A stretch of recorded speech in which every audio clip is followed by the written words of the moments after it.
customer pa. Ma'am, ano po yung pangunahing problemang kinakaharap na?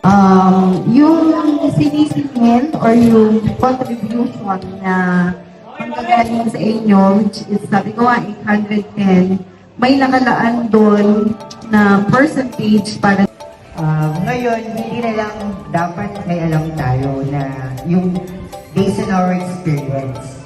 Dapat alam din natin yung mga numbers, figures, statistics, studies related sa mga topics.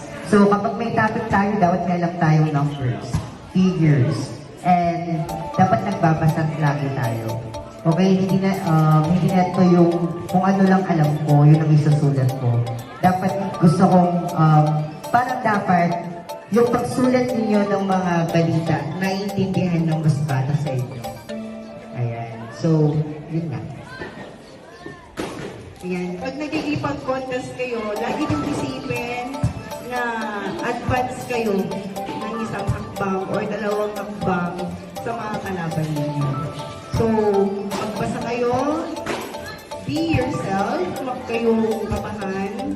Basta kung ano yung alam ninyo, pag nagbabasa kayo kasi lumalawak ang kaalaman, diba? So, sabi ko nga sa inyo, lagi isipin ninyo na kayo ay nauuna ng isang hakbang or dalawang hakbang sa inyong mga kalaban. So, good luck sa inyong contest sa Thursday, naman. Yan. Galingan nyo.